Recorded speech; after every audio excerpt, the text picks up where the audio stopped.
안녕하세요. 저는 강원도의 작은 바닷가 마을에서 혼자 가게를 운영하며 지내고 있는 40대 초반의 여성입니다.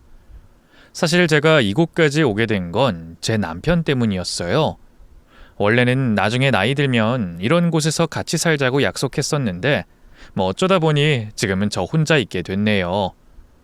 사실 제가 남편과 일찍 사별해 혼자가 됐거든요. 남편 죽고 벌써 몇 년이 지났지만 저는 여전히 남편이 그립습니다. 저는 잘해준 것도 없이 받기만 해서 그런지 저는 늘 남편에게 미안하고 고마웠네요. 그런데 이제 와서 죽은 남편 덕에 또 한 번 구사일생했으니 어떻게 사연을 보내지 않을 수가 있겠습니까? 남편과 저는 참 비슷한 사람이었어요. 둘 다 이른 나이에 부모 잃고 고아돼서 가족 하나 없이 떠돌며 지내던 사람이었죠. 연고라는 것도 없고 명절날 찾아갈 친척도 없어서 그런지 인생이 어딘가 모르게 늘 허전하고 외롭기만 하더라고요. 그래서 저희는 서로를 보자마자 알아보고 끌릴 수밖에 없었습니다. 내가 느끼는 외로움을 저 사람도 가지고 있다는 걸 알고 서로를 보듬고 챙기며 사랑에 빠지게 됐죠. 그렇게 남편과 저는 만난 지 얼마 되지 않아 결혼을 하게 됐습니다. 돈도 없고 부를 가족도 없어서 결혼식 없이 혼인신고만 하고 시작한 결혼 생활이라 단촐하기 그지없었죠.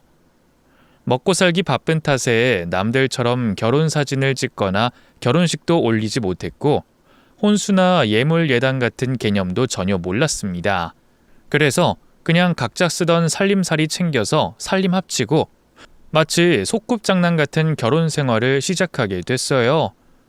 제대로 된 거실도 없는 방 한 칸, 주방 하나의 월세방에서 시작한 결혼 생활임에도 저희는 무척 행복했습니다. 이제 드디어 서로에게 기댈 수 있는 가족이 생겼다는 생각에 저는 벅찬 기분을 느꼈어요. 늘 저를 걱정하고 챙겨주는 제 남편만 있다면 앞으로 무슨 일이 있어도 다 헤쳐나갈 수 있을 것만 같았습니다. 그렇게 남편과 저는 5년이라는 시간을 무척 즐겁고 행복하게 보냈습니다. 겨우 5년이라는 짧은 시간이었지만 제 평생 제일 행복한 기억들은 전부 남편과 같이 했던 기억이었어요. 대단한 일을 해서 즐거운 게 아니었음에도 남편과 저는 그냥 같이 있는 것만으로도 좋았네요. 남들이 보기에도 인고 부부 같았던 저희는 크게 욕심부리는 것 없이 열심히 살았습니다.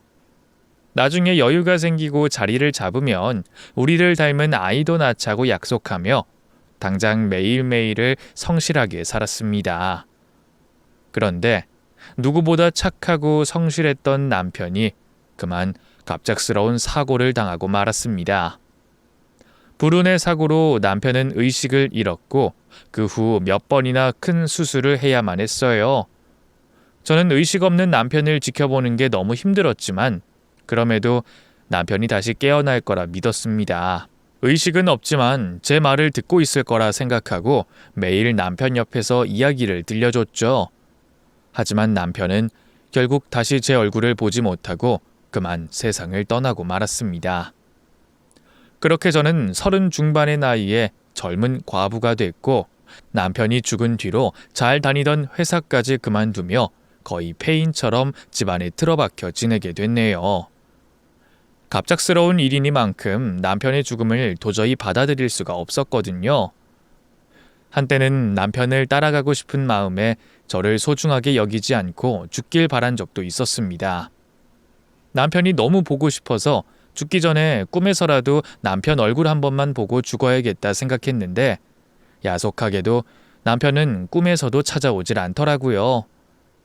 그렇게 매일 잠만 자면서 남편을 기다리다가 주변에서 저를 걱정해주는 사람들 덕분에 조금씩 기운을 차리고 다시 세상을 살아가게 됐습니다. 가게를 차리게 된 것도 그쯤이었어요. 어쩌다 보니 재취업이 힘들어서 가게를 하게 됐는데 매일 가게 문을 열어야 하다 보니 저도 어쩔 수 없이 사라지게 되더라고요.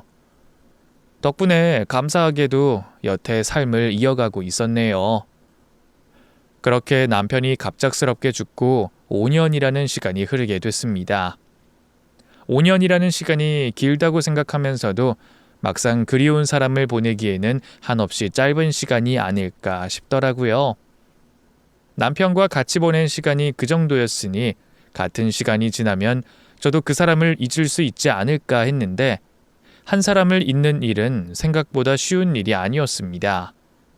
1년, 2년 시간이 지나면서 남편이 죽었다는 건 이해를 하고 받아들일 수 있었지만 남편에 대한 흔적을 완전히 지울 수는 없었어요.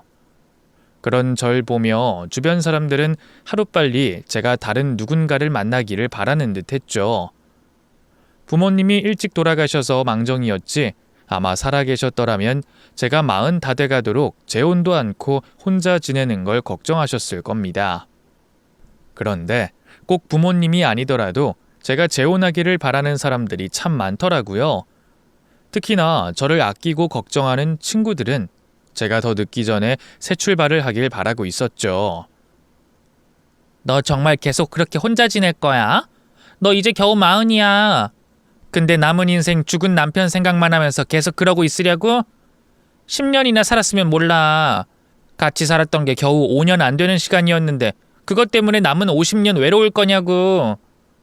가슴 아픈 말이긴 했지만 그렇게 말하는 지인들의 마음을 이해하지 못하진 않았습니다. 제가 반대 입장이었더라도 그렇게 말했을 테니까요. 사실 사람들 보기에는 제가 참 미련하고 답답하다 싶었을 거예요. 제가 뭐 대단한 세기의 사랑을 한 것도 아니고 남다를 것 없는 부부로 그것도 겨우 5년 남짓한 시간을 살았을 뿐인데 재혼 생각도 없이 혼자 궁상맞게 지내고 있으니 불쌍해 보이기도 했겠죠. 저도 평생 혼자 살 생각은 아니었는데 생각보다 그 재혼 마음을 먹는 게 쉽지가 않았어요. 그런데 그러던 어느 날 그 남자가 제 눈앞에 나타났죠. 지인을 따라 나갔던 모임에서 만나게 된 그 사람은 저보다 3살 어린 펀드 매니저였습니다. 금융권에서 일을 해서 그런지 머리도 좋은 것 같고 지적이고 얼굴도 잘생겼더라고요. 그 사람은 결혼에 실패하고 아이 없이 이혼을 한 돌싱이었고 그래서인지 주변 다른 돌싱들에게 인기가 많아 보였습니다.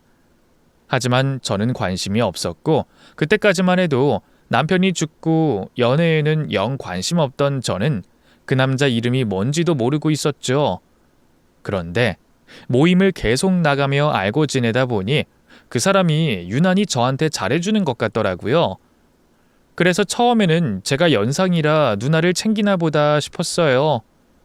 펀드 매니저의 훈훈한 외모에 심지어 저보다 어린 30대 남자가 40 된 자영업자에게 관심을 가질 거라는 생각은 하지도 못했으니까요.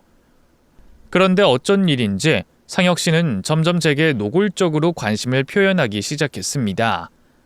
남편 죽고 연애 한 번 안 하고 혼자 사는 절 보며 외롭지 않았냐며 위로를 건네더군요. 분명 부담스럽긴 했지만 저도 외롭긴 했던 건지 저를 챙겨주는 게 싫지만은 않았습니다.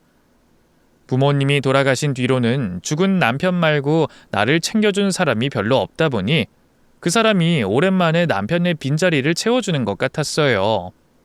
그렇게 상혁 씨는 다정한 모습으로 제 호감을 사기 시작했고 저도 모르게 언젠가부터 상혁 씨와 아주 가까운 사이가 돼 있었습니다. 연애를 부담스러워했던 저 때문에 스킨십이나 깊은 관계까진 갈 수 없었지만 분명 그 사람도 저도 서로를 연인으로 생각하고 있었어요. 저도 그런 연애 감정이 너무 오랜만이라 그런지 저도 모르게 훌쩍 가까워지긴 했지만 사실 그 나이에 연애를 하게 될 줄은 몰랐던 탓에 저는 남녀 사이의 일들이 전부 부담스러웠거든요. 그런데도 상혁 씨는 적극적으로 다가오며 제게 마음을 열어 보였습니다. 그런 남자가 처음이었던 저는 성큼 다가오는 그 사람을 밀어내지 못했죠. 그러던 어느 날 상혁 씨가 저희가 만나게 되고 반년 만에 먼저 동거 이야기까지 꺼내더라고요. 저 지영 씨 정말 많이 좋아해요. 가벼운 만남으로 시작하는 거 아니고 정말 결혼까지 생각할 정도로요. 그래서 지금 이 시간도 너무 아까워요. 늦게 만난 만큼 계속 같이 있고 싶거든요. 지영 씨는 제가 아직 그 정도는 아닌가요? 글쎄요. 저도 상혁 씨한테 많이 마음을 열고 있어요. 사실 남편 죽고 나서 누굴 만나는 게 처음이라 다 어렵기만 하네요. 그럼 우리 결혼 전제로 동거라도 해볼래요? 예? 동거라고요? 아니, 저는 그런 건 생각해 본 적이 없어서요. 저나 지영 씨는 아무것도 모르는 20대 아니잖아요. 저도 이혼의 아픔이 있어서 그런지 결혼 전에 동거를 해보는 게 좋겠다 싶더라고요. 그랬으면 전처처럼 안 맞는 사람을 만나진 않았을 텐데 싶어서요. 그래서 저는 지영 씨에 대해 더 많이 알고 싶어요. 이런 게 어른들의 연애 아니겠어요? 꼭 당장 결혼해달라는 말은 아니에요. 그 대신 동거해 보면서 서로에 대해서 더 잘 알아가 보면 어떨까 하는 거죠. 저는 우리의 미래를 위해서 하는 말이에요. 다른 불순한 의도는 없고요. 사실 결혼을 염두에 두고 만남을 이어간다면 동거도 좋은 방법일 겁니다.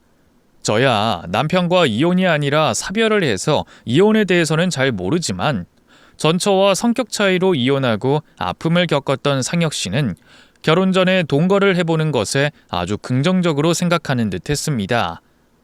그런 각자의 생각은 충분히 존중해 줄 수 있지만 저에게 동거는 너무 이른 일이었어요.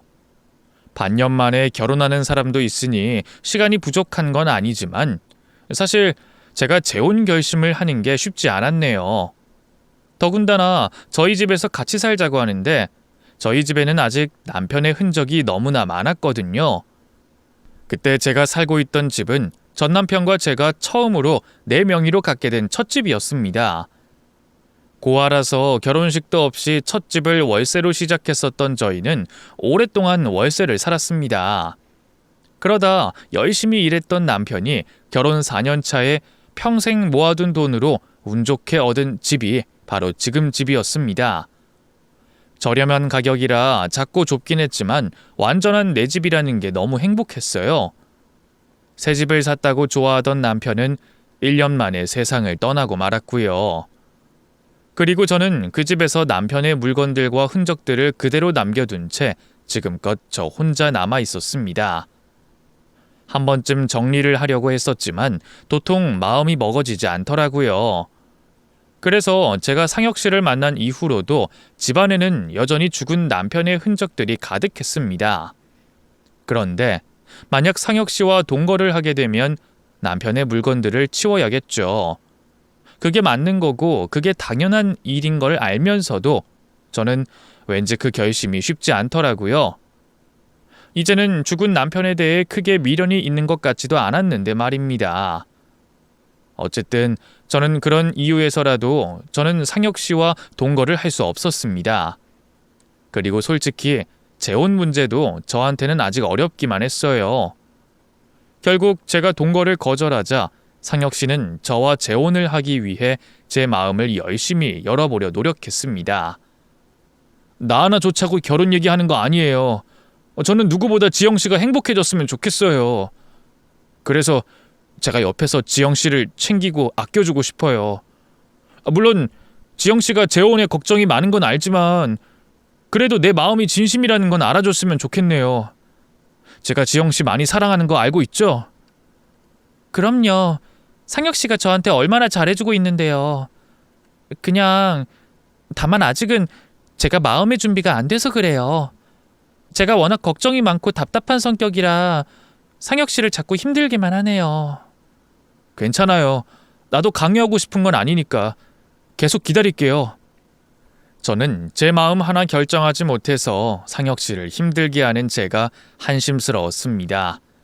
그 사람은 나랑 결혼하고 싶어 하는데 나는 머뭇거리니까 그 사람은 얼마나 답답할까 싶더라고요. 게다가 상혁 씨는 저한테 도움되고 싶어서 내미는 손을 제가 바보같이 내치기만 했으니 말은 안 해도 상혁 씨 입장에서는 속상하지 않을까 싶었어요. 사실 상혁 씨가 동거 문제 말고도 저를 당황스럽게 했던 일이 몇 개 더 있었거든요. 그중 하나가 죽은 남편의 사망보험금 일이었습니다. 남편이 죽으면서 3억 정도의 보험금이 나온 게 있는데 저는 그 돈을 쓰지도 못하고 그대로 두고 있었거든요. 살고 있는 집 말고는 여유도 없는 형편이라 가게 일로 급전이 필요할 때도 대출을 받아가면서도 그 돈은 쓰지 않겠다 고집을 부렸었죠. 그냥 돈일 뿐인데도 이상하게 내 남편이 죽고 그 목숨값이라고 생각하니 차마 건드릴 수가 없더라고요.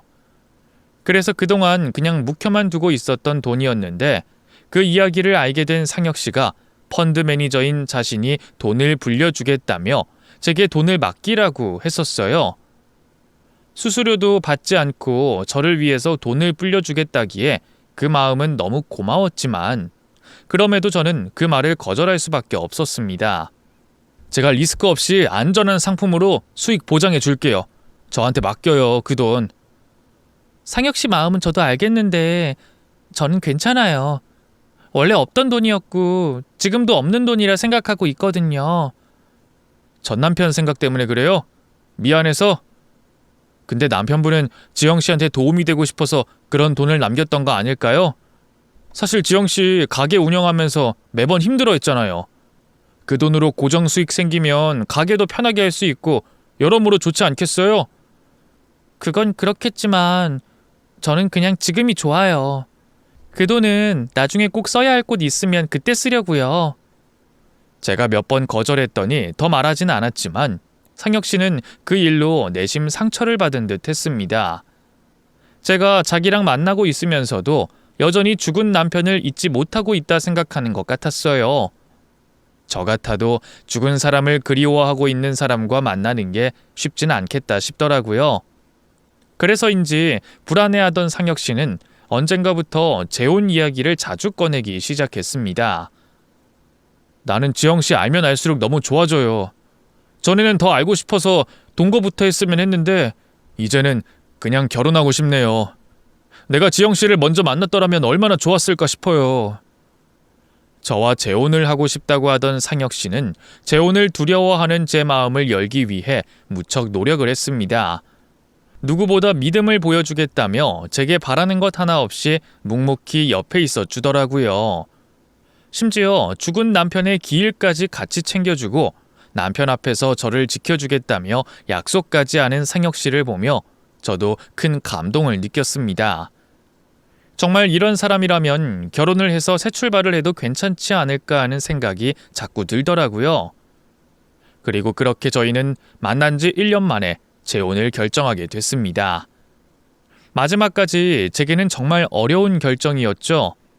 하지만 지난 1년간 제게 그런 진심을 보여준 상혁 씨의 마음을 더 이상 모른 채 할 수가 없었어요. 상혁 씨는 1년이라는 시간 동안 한결같이 다정하고 친절했고 누구보다 저에게 진심을 보여줬거든요. 남편은 죽었는데 나 혼자 행복해도 되는 건가 싶어서 마음은 불편했지만 저도 이제는 죽은 사람을 묻어두고 새로운 행복을 찾아가고 싶었습니다. 그래서 어렵게 결혼을 결정했고 상혁 씨는 이번에는 제가 이전에 하지 못했던 것들을 모두 해주겠다고 말하더라고요. 못했던 웨딩 촬영도 하고 결혼식도 하고 해외로 신혼여행도 데려가 주겠다면서 말이죠. 그렇게 어느덧 재혼식 바로 전날이 됐습니다.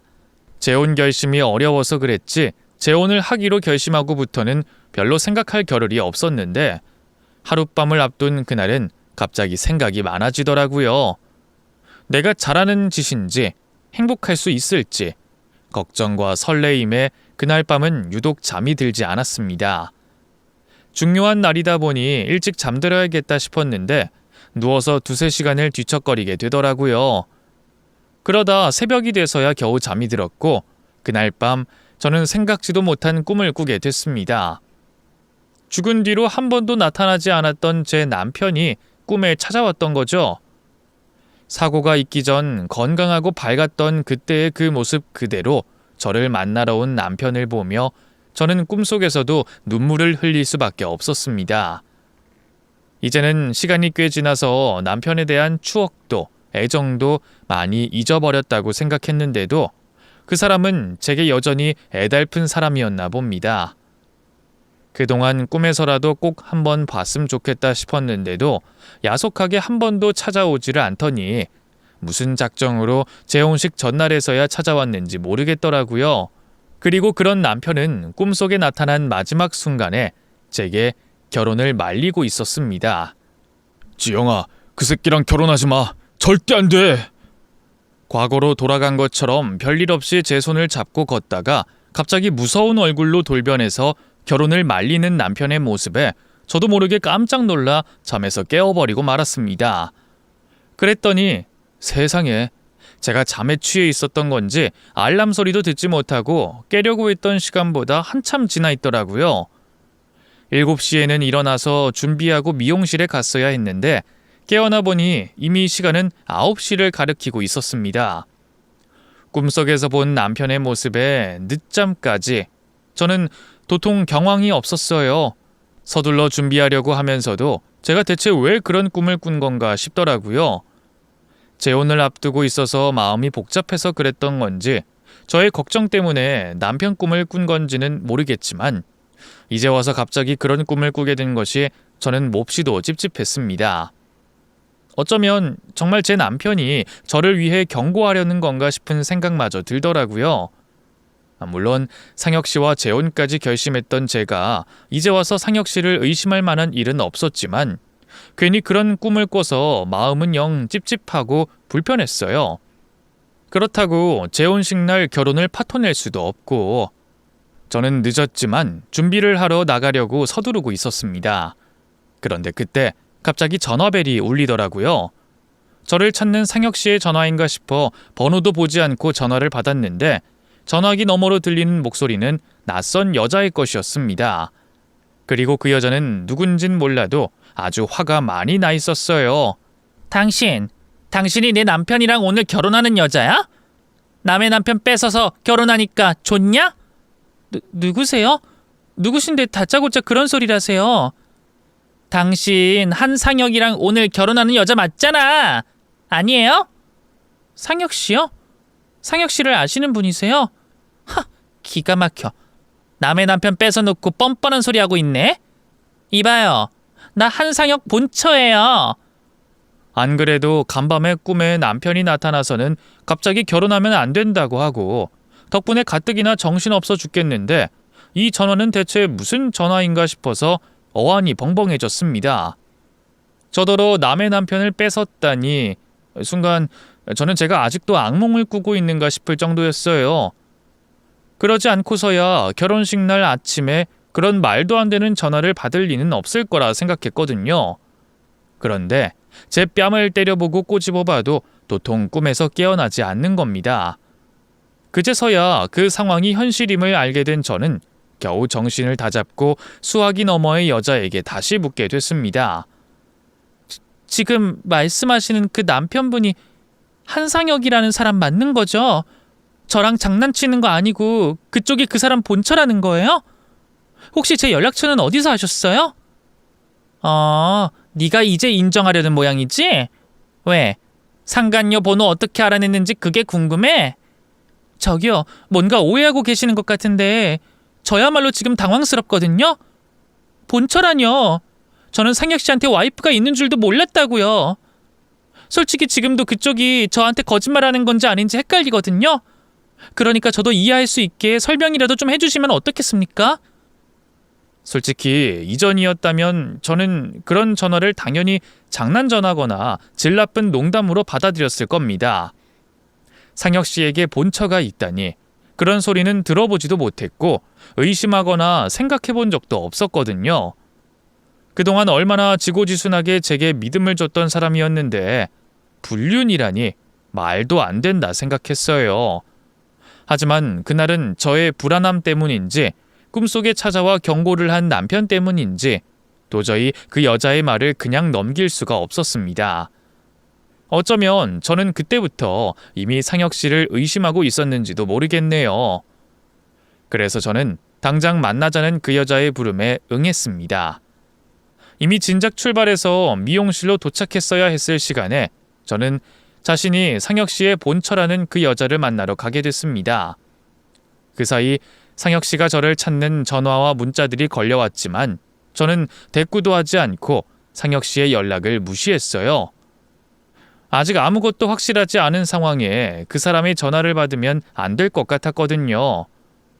이래놓고 정말 제가 그 여자에게 속고 있는 거라면 상혁 씨에게 너무나 미안한 일이었지만 이상하게도 저의 본능은 상혁 씨의 전화를 꺼리고 있었습니다. 그렇게 수많은 부재중 전화를 뒤로 한 채 저는 그 여자를 만나게 됐습니다. 안녕하세요. 아까 전화 받았던 사람입니다. 예, 전화했던 사람이에요. 그렇게 만나게 된 상혁 씨의 본처라는 여자는 전화기 너머로 화를 내던 모습과 달리 조금은 차분해 보였습니다.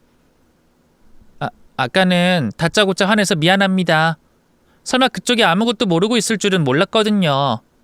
솔직히 지금도 거짓말하는 거 아닌가 싶기도 하고. 근데 결혼식 당일날 저를 보러 온 걸 보면 거짓말은 아닌 것 같아서요. 네, 솔직히 저도 그쪽 말을 완전히 확신하는 건 아니지만 뭔가 제가 모르는 사실이 있는 것 같아서 나온 거예요. 찝찝한 상태로 결혼을 밀어붙일 수는 없으니까요. 그쪽이 남편 상태를 모른다는 생각은 못했어요. 자식까지 있는 놈을 무슨 생각으로 만났을까 싶었거든요. 예? 자식이라뇨? 그건 또 무슨 말이에요? 상혁 씨, 아니 그 사람한테 자식이 있다는 거예요? 설마 그것도 몰랐어요? 심지어 저희 애는 그쪽을 본 적도 있다고 그러던데. 그제서야 저는 상황이 뭔가 이상하게 돌아간다는 걸 알게 됐습니다. 갑자기 나타난 상혁 씨의 본처라는 사람에 심지어 그 사람한테 자기 자식까지 있었다니. 아무래도 제가 그동안 상혁 씨에 대해 제대로 알고 있는 게 없었구나 싶은 생각이 들며 믿음에 금이 가기 시작했습니다. 남편이랑 저랑은 그동안 별거 중이었어요. 처음부터 별로 좋은 남편은 아니었지만 그래도 자식한테는 아버지가 필요하다 싶어서 이혼도 안 하고 참고 버텼던 건데 그런 놈이 갑자기 다짜고짜 이혼하자고 그러는 거예요. 근데 그때부터 뭔가 더 이상하더라고요. 원래 별거 중에 그 인간이 저희 애를 찾은 적이 별로 없었거든요.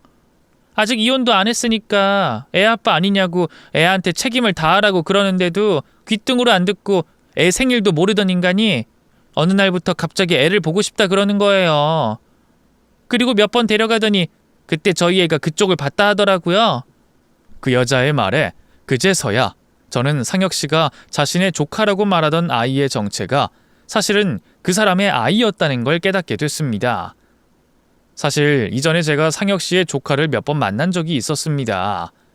그 아이가 부모 잃고 불쌍한 조카라며 안쓰러워하며 아이를 무척 아끼는 모습을 보여줬었는데 그게 사실은 전부 거짓말이었네요.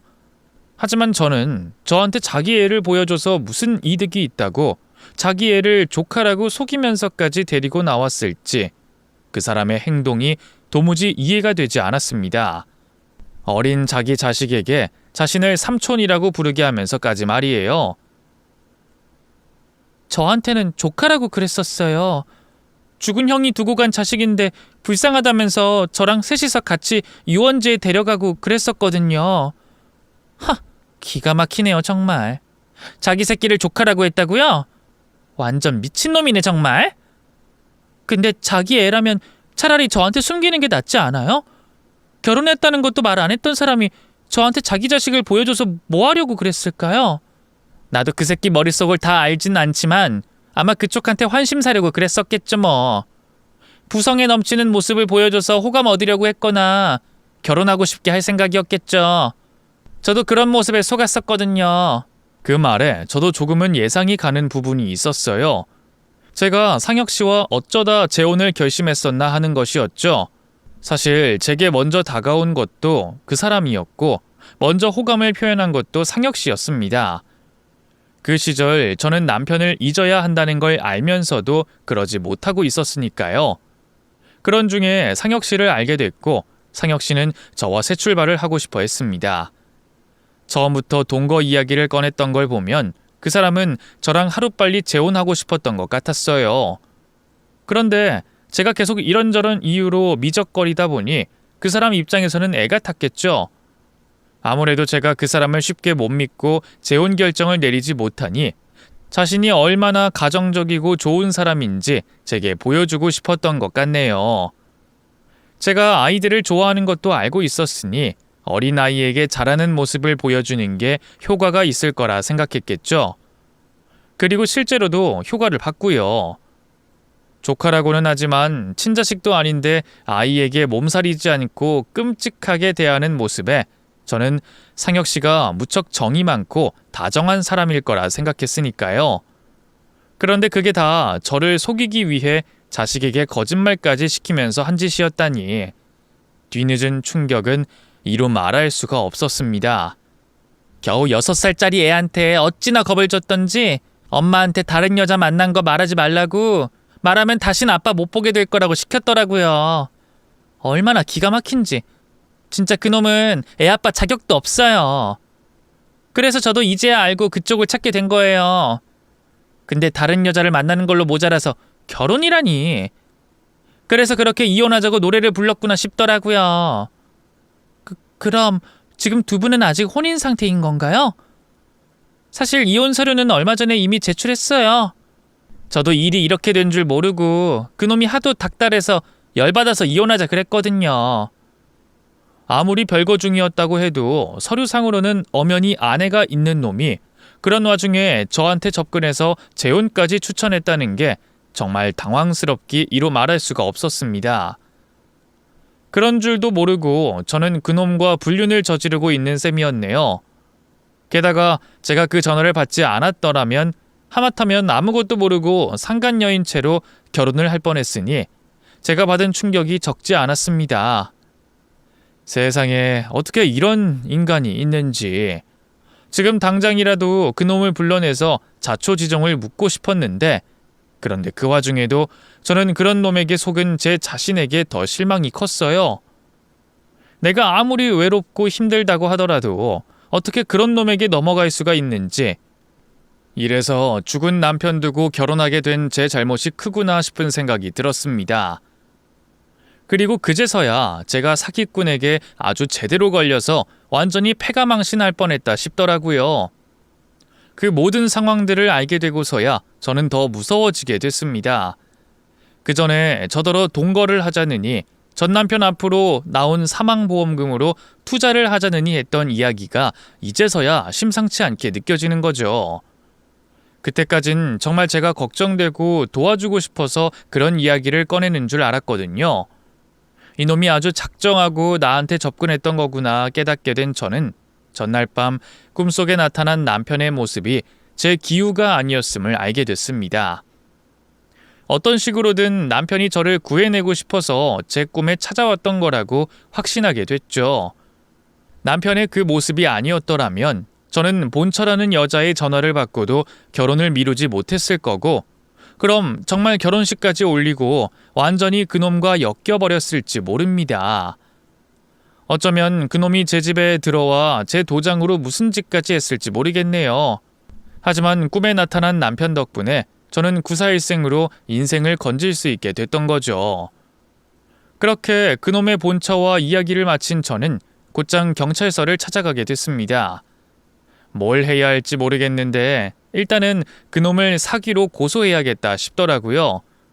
그래서 무작정 경찰서를 찾아갔던 건데 거기서 저는 더 놀라운 이야기를 듣게 됐습니다. 한상혁? 이 사람 지금 지명수배 중인 사람인데요. 예? 그게 무슨 말이에요? 저 말고 누가 신고를 했다는 거예요? 이전에 성폭행 범죄로 신고가 들어와 있네요. 그래서 고소장이 여러 번 갔던 것 같은데 주소지가 달라서 사람을 찾질 못했네요. 이놈 그런 와중에 결혼식을 하려고 하고 있었네. 이놈도 참 대단하다 대단해. 경찰서에 찾아가서 알게 된 또 다른 충격적인 사실에 저는 헛웃음이 나왔습니다. 그동안 처자식 두고 저랑 바람나서 재혼 준비하고 있었던 걸로도 모자라서 심지어 그 사이에 다른 여자에게 접근해서 나체 사진으로 여자에게 돈 뜯어내려고 협박했다가 신고가 접수돼 지명수배를 받고 있었더라고요. 아무래도 저 말고 다른 여자를 등쳐먹고 살던 놈이었던 모양입니다.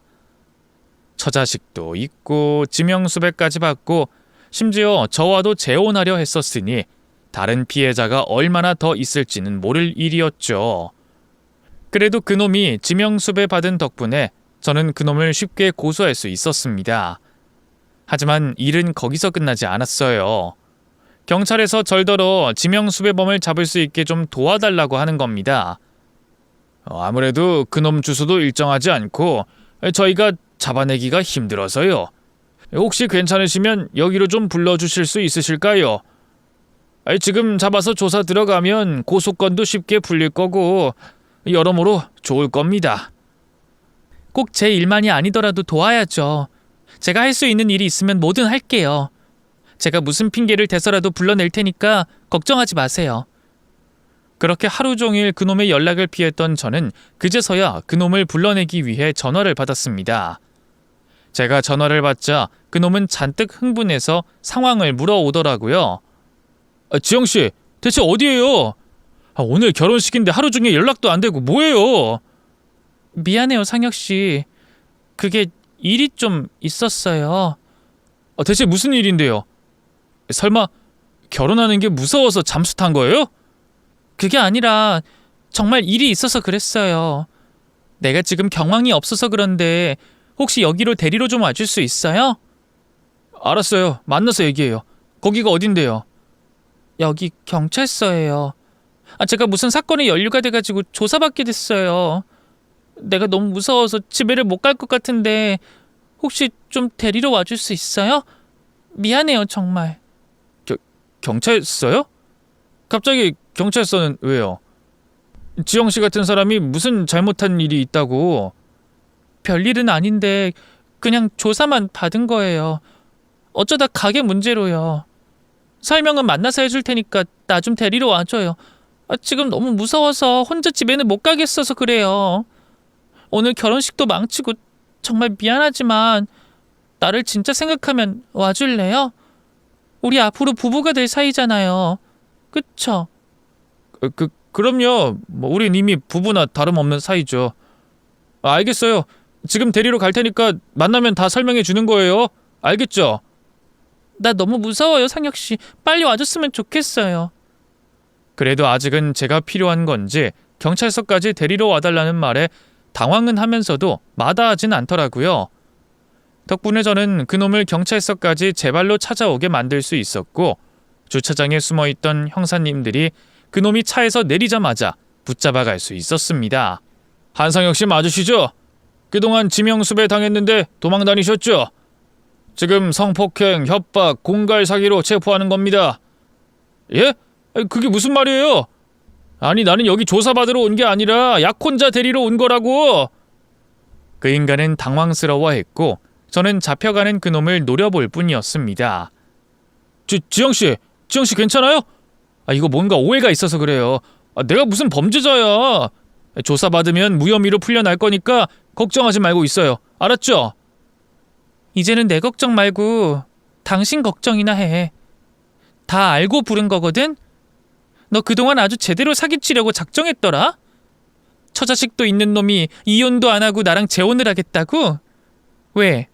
나랑 재혼해서 우리 남편 사망보험금 훔쳐가려고 그랬냐? 야, 이 날강도 같은 놈아. 힘없는 여자들 등쳐먹고 사니까 좋디?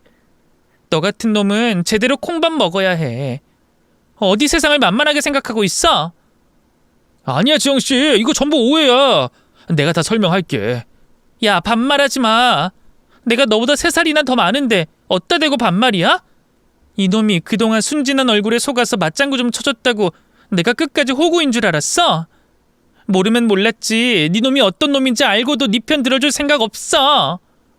지영씨, 우리 오늘 결혼하기로 했었잖아요. 이런 거 다 이겨내야 부부인 거지. 부부 같은 소리 하고 있네. 결혼은 무슨 결혼? 너는 감옥이나 들어가라. 나도 너 사기로 고소했으니까 각오한 게 좋을 거야. 나는 이제 너 같은 놈이랑 더 할 말 없으니까 나중에 변호사 통해서 보자. 그렇게 그놈을 형사님들에게 넘긴 저는 아직도 떨리는 심장을 부여잡고 집으로 다시 돌아갈 수밖에 없었습니다. 집에 있으면서도 그놈이 당장이라도 찾아올까봐 얼마나 무섭고 걱정이었는지 몰라요. 그나마 다행이라면 제가 경찰에 협조를 해드린 덕분에 그놈에 대한 접근 금지 명령을 신청할 수 있었다는 거죠. 그리고 형사님도 제가 혹시나 불안해할까 걱정이 되셨는지 아침 저녁으로 계속 집 앞 순찰을 돌아주시기로 하셨어요. 덕분에 그날 밤은 문을 꼭 걸어 잠그고 잠에 들 수 있었죠. 그리고 그 후로 저는 지인들에게 파혼 소식을 알리며 다시 마음을 추스려야 했습니다. 그나마 다행이라면 그놈이 경찰 조사를 받고 있어 곧 심판을 받게 될 거라는 거였지만 저는 혹시나 나중이라도 우리 집을 알고 있는 그놈이 집으로 찾아오거나 할 것을 생각해서 아예 이사를 가버리기로 결심했습니다. 그래서 저는 이참에 수년 동안 생각만 했던 그 일을 결국 실행에 옮기기로 했어요. 바로 죽은 남편과 예전에 약속했던 것처럼 강원도의 바다가 보이는 작은 동네로 가서 사는 일 말이죠. 이제 제 나이도 40이 넘었는데 뭔가 새 출발할 계기가 필요하겠더라고요. 어차피 가게를 하고 있고 장사야 어디서든 할 수 있는 거니까 이직 걱정도 없었고요. 그래서 저는 그 길로 살 집을 알아보게 됐습니다. 갑자기 연고도 없는 곳으로 떠나는 건 걱정도 두려움도 많은 일이었지만 너무 큰 일을 당하고 구사일생을 겪어서 그런지 그런 건 더 이상 겁낼 만한 일도 아니다 싶었습니다. 결혼식 전날에서야 알게 돼 파혼으로 끝나서 망정이었지 정말 신혼여행 가고 혼인신고라도 했으면 어쨌을까 생각하니 이만한 게 어딘가 싶어 다시 한번 다행이라는 생각이 들었어요. 그리고 그건 꿈에 나타나준 남편 때문이었다 싶었죠. 그래서 저는 조금 더 용기를 내어 죽은 남편과 이루지 못했던 그 일을 혼자 해내보기로 했습니다. 그렇게 저는 지금 강원도 바닷가 마을에서 작은 가게를 운영하며 혼자 잘 지내고 있습니다. 처음에는 낯선 곳에서 혼자 잘 적응할 수 있을까 걱정이었는데 어디든 다 사람 사는 동네라 그런지 지금은 이웃들과도 잘 지내고 별 걱정 없이 지내고 있네요. 그리고 그 나쁜 놈은 결국 감옥에 들어갔다는 소식을 듣게 됐습니다. 제가 그놈을 혼인빙자 사기로 고소한 건 제가 금전적인 손해를 받지 않아서 안타깝게도 별다른 처벌은 받지 않았지만 성폭행으로 지명수배 받았던 것으로 5년의 실형을 받았다고 듣게 됐습니다. 그리고 본처라는 그 여자와도 이혼을 했다고 들었는데 심지어 펀드 매니저라는 직업도 가짜였더라고요. 아주 작정하고 처음부터 거짓말을 한 거죠. 그런 놈이 그 정도 죗값밖에 치르지 않는다는 게 너무 억울하지만 그나마 피해가 없었던 걸 다행이라 생각해야겠어요. 저도 비록 정주고 마음 주며 힘들긴 했지만 남편이 제게 남긴 돈은 지켰으니 적어도 나중에 남편 얼굴 볼 면목은 있겠다 싶어서요. 그럼 앞으로도 저는 죽은 남편을 기리며 혼자서라도 잘 살아가 보겠습니다.